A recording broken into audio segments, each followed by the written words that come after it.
awesome. And we're live here tonight on Let's Talk About Ice. Live from Cairns, guys. Oh my goodness, what an amazing area. I just love Cairns. Thanks for having us here, Sarah. Guys, this is Sarah.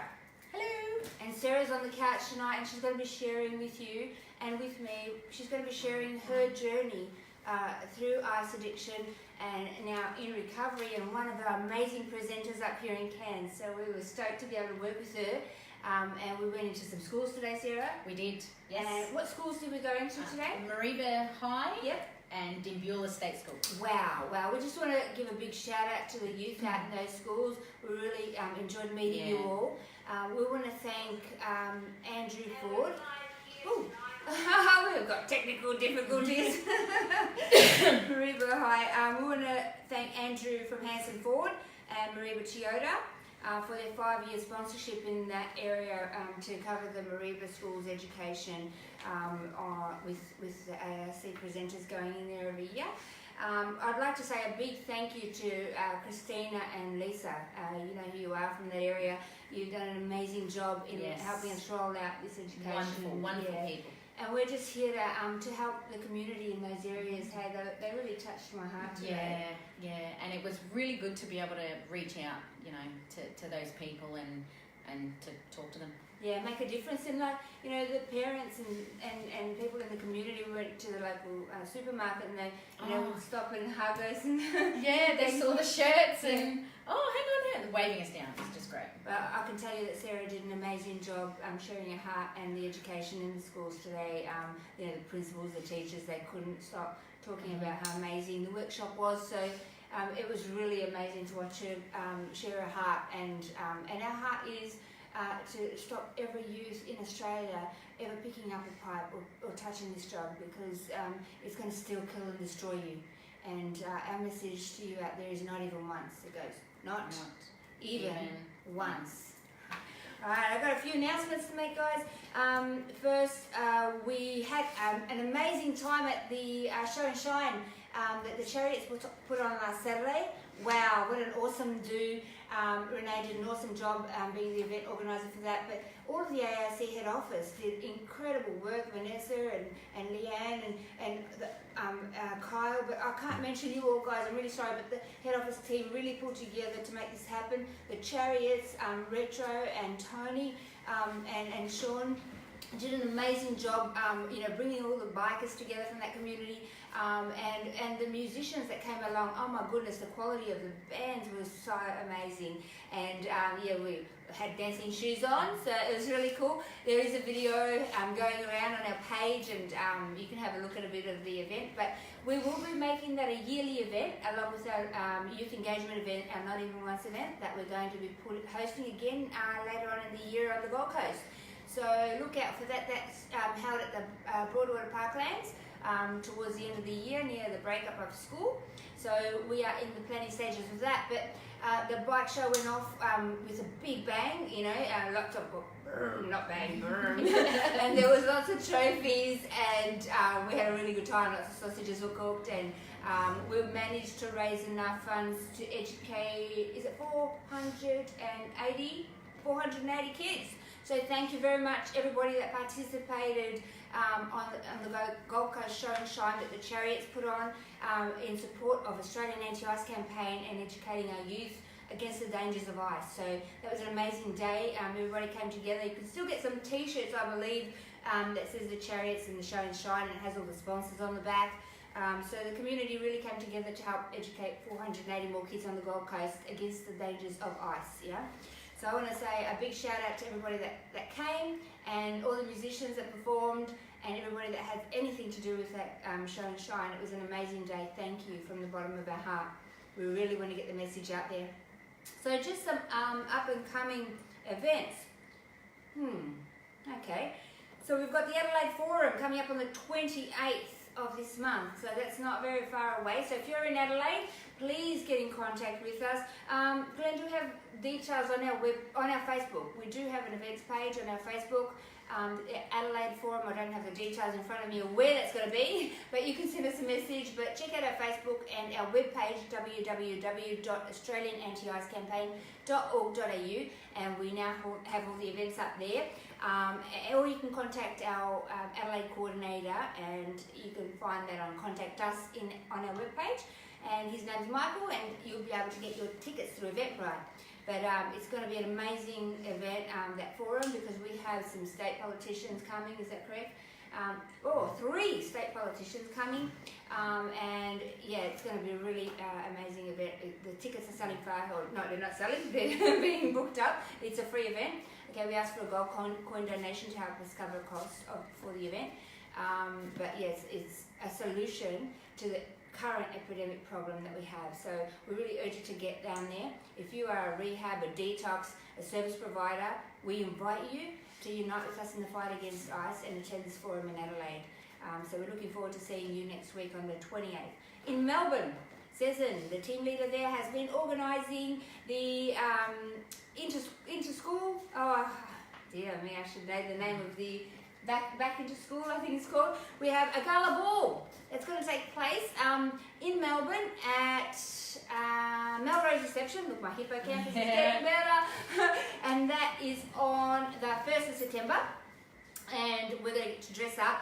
And my goodness, have you seen the lineup? Have you had a look at the lineup? We've got 2 lots of dancers. We've got stiletto dancers and another academy dancers, and we've got a band. We've got a DJ. We've got a comedian. We've got, oh my goodness, there's so many things going on. And I'm really excited at going. I don't know that I have anything to wear yet, so I might just turn up in my Not Even Once t-shirt. And you can too, because you can order your t-shirt or your Neo t-shirt. Check that out. Sarah's wearing that. You can order that on our webpage, www.australianantiicecampaign.org.au. Now, all proceeds from our t-shirts go back towards helping us educate more youth on the dangers of ice. Yeah, so I encourage you to get your t-shirt. You can come down in your t-shirt, or you can dress up and just take your t-shirt home. And look forward to seeing everybody in Melbourne, all our Melbourne team down there. And they've been doing an amazing job helping put this together.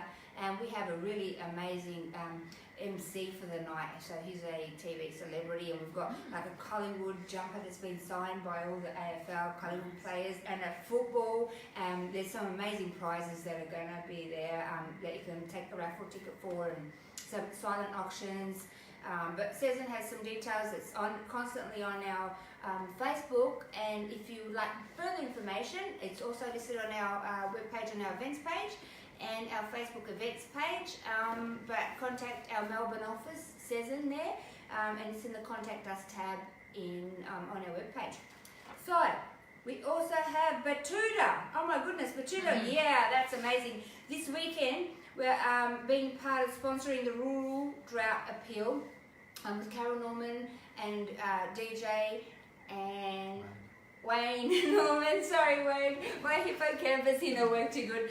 But these guys are doing an amazing job helping the Rural Drought Appeal, and we're going to be part of that. So AARC has sponsored that, or has been rolling that out with them out there to help the farmers. Yeah, it's a really important cause, guys, and you know you can make a difference. So if you're around Batuta, I really urge you to drop in. Go down to the pub. There's only one pub in Batuta apparently, but it goes off I hear, so I urge you to go down there, say hello to Carol and DJ and Wayne, and you know, just give your support, because it is important. You know, we need to be there for each other. And the going gets tough, the tough usually get going. Not in AARC. Yeah, when the going gets tough, that's when we stick together and we stand, and we keep standing, okay? And we stand for community, and we stand for the right thing, and we stand for people, yeah, from a place of love. So I urge you, if you're in Batuta, head down there and have a great day. I think have they got golf or something? What did I see? Some cricket. Yeah, that's cricket. I saw a little man with the bat, okay? It's on Sunday. And that's on the Sunday, but on the Batuta, what weekend? This weekend coming? So is it the whole weekend? Friday and Sunday. Friday and Sunday. So if you're in Batuta and heading down that way, please make an effort to support the Rural Drought Appeal. And DJ, just a word in case you're watching. After you left to go to Batuta and heading to school, like the kids are like, "Where's DJ? We heard about DJ. We want to see DJ." So you've left quite a mark here, brother. and they really loved you. So they said, "Oh, we heard it was very emotional." You've done an awesome job, DJ. Love you guys. All right, so today, that's all the announcements I have. We've been out in schools all day. We've driven for quite a bit, and we've met some extraordinary people, really making a difference in the communities out here in Mariba. And in, how do you say it? Dimbula. Not Dimbula. Dimbula. And yeah, it's been a really amazing day. So we thank them all for helping us, get in front of these kids and warning these kids, because that's where our hearts are at. But today on the couch here, we've got Sarah on the couch. Thank you, Sarah. No, don't be shy. She did such an amazing job in the school today. Honestly, it was like, wow. It was so good. We were so proud of her. And I feel confident, just the team here are just doing amazing work within the community, and they are getting sponsors on board to sponsor more schools. And if you're a sponsor out in Cairns, look, I do want to tell you, we are planning on the 20th of September. We're holding a forum in Mariba, and we would like to hold a forum in Cairns as well. Yeah, and we'd like to educate the schools in Cairns as well. We've done some. We'd like to further educate the schools in Cairns. And if you are a business or somebody that can sponsor the education of one youth in a school, please, you need to really consider that prevention is better than cure. Okay, you don't know if your child will be offered ice tomorrow. It comes in so many different forms, and you don't know if your child's friends or your grandchildren. Okay, if you're from Cairns, you can make a difference. How many kids' lives do you want to protect? So we're asking you to get in contact with us. You can do that on our webpage, www.australianantiicecampaign.org.au, and just contact us, send us an email, or you can go directly on there and sponsor a certain amount of youth. So that's totally up to you, and we list you up there as a corporate sponsor, and have a link to your business. So I'm speaking to you, Cairns. We would like to have a Cairns community forum alongside the Mariba community forum, but we need your help. Yeah.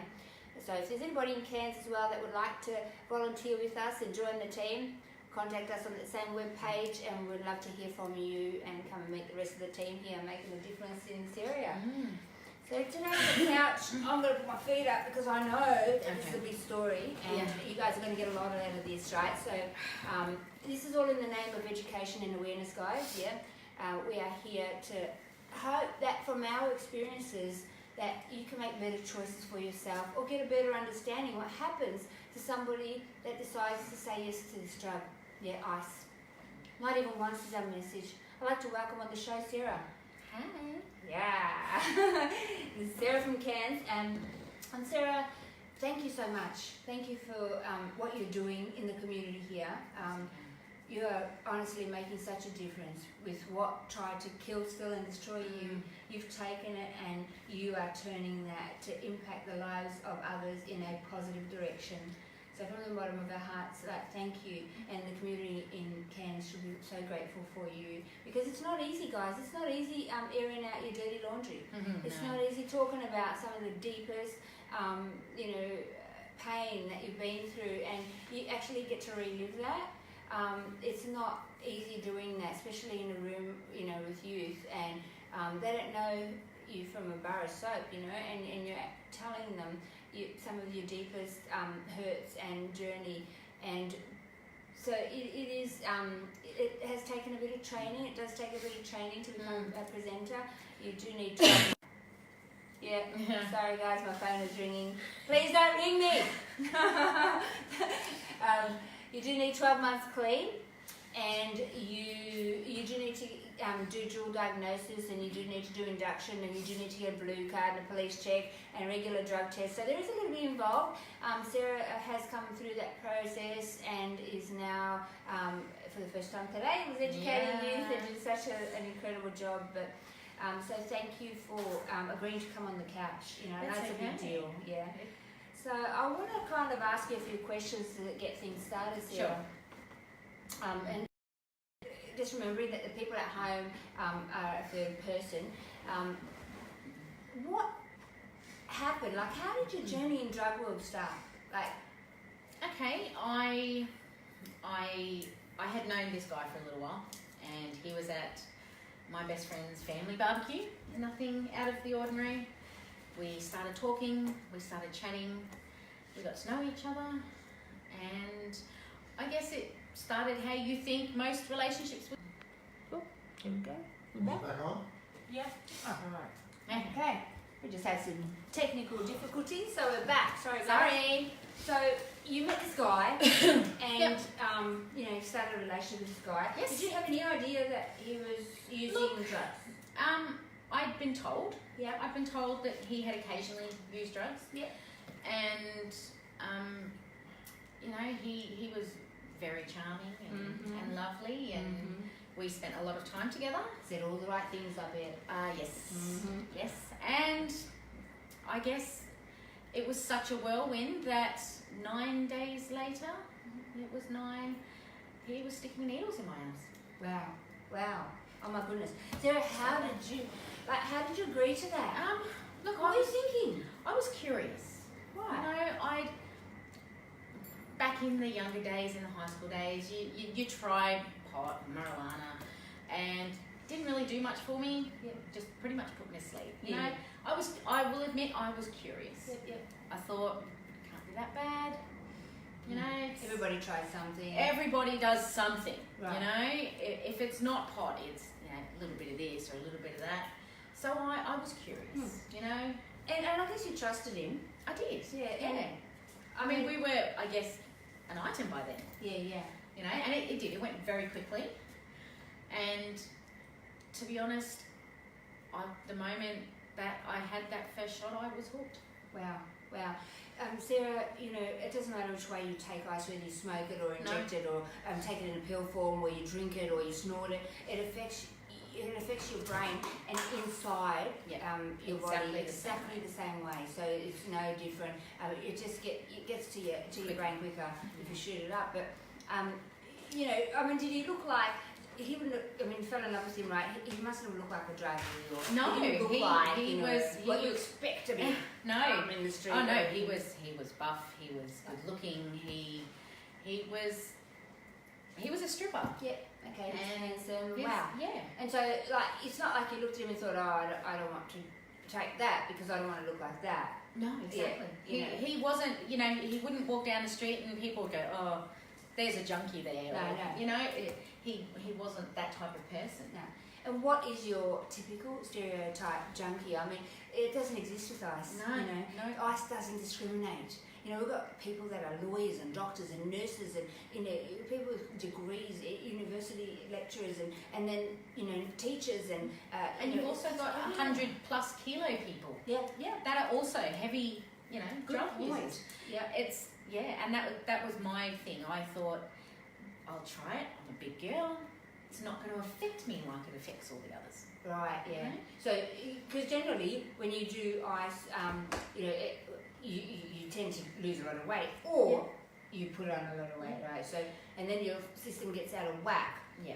I mean, and I did. I lost a lot of weight. Yeah. You know, I went from 130+ kilos down to about 70 kilos.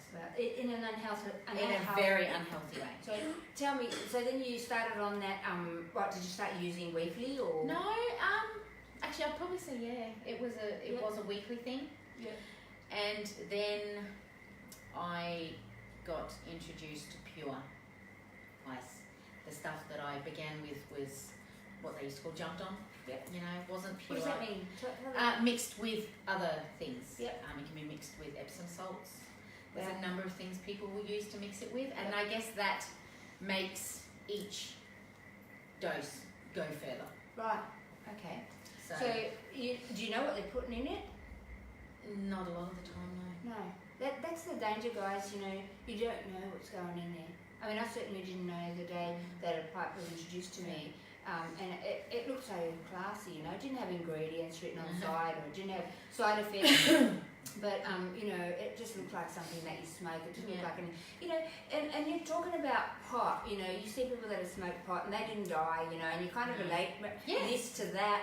But, you know, even today, hydroponic pot, pot in itself, let's start there, has long-term, you know, psychosis attached to that, and it kills your brain cells. But, you know, they're lacing marijuana with ice today.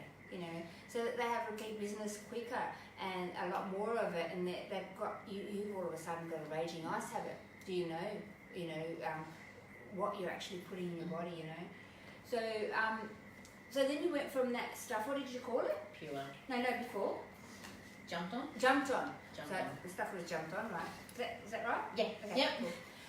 And then you went to Pure Stuff. Yeah. So that was, you know, It was a yeah. huge step that, you know, and the fact that I was injecting it. Yep.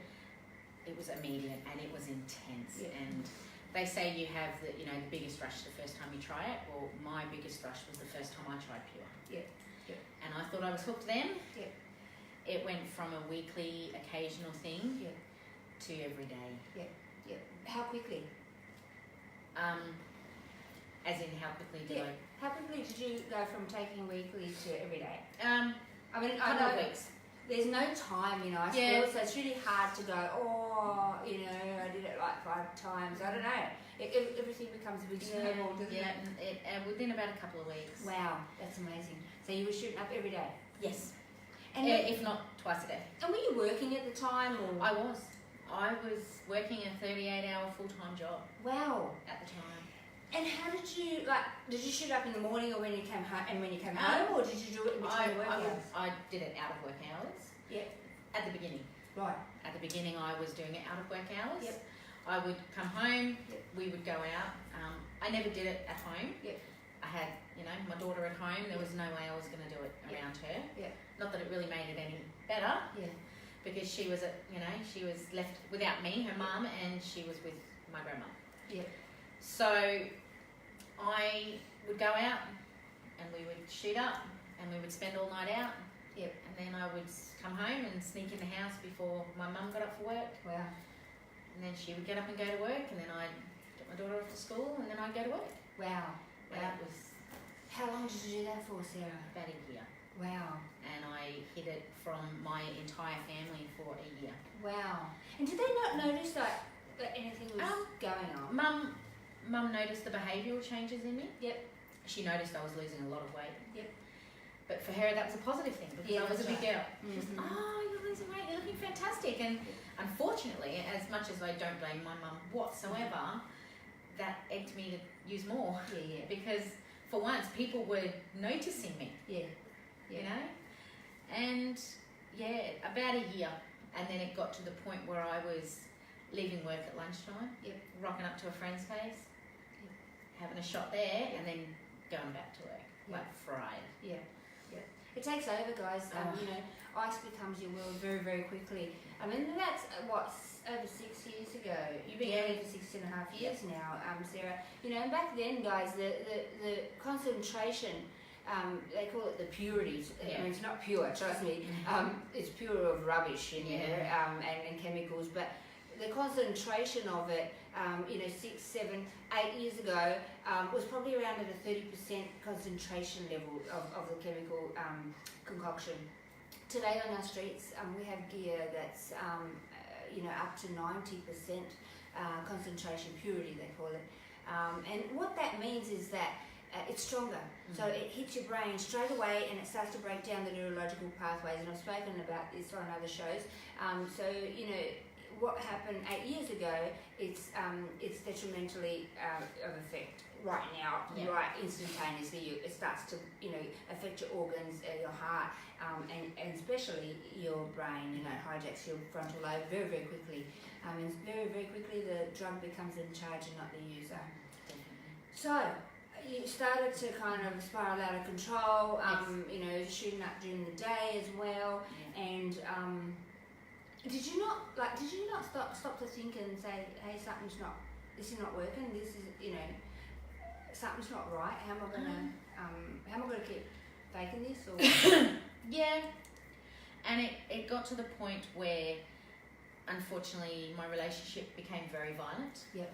And that's part of why, isn't it? Yeah. I mean, as well as hiding the fact that you're high or coming down, I was having to hide bruises and, things like that. And it did get a bit much. Yeah. He went away to work interstate, and there was a DVO at this point in time. We'd had many call-outs Wow. of police to my house. I had, lights and sirens at one point because I wasn't home. My mother and my daughter were home. And even then, this was even probably still a good 12 months before I stopped using. Yeah. And I kind of thought then, and that's when he got the job working interstate. I thought, fantastic. Mm. And But you still kept using without it. I did. Because you I couldn't stop.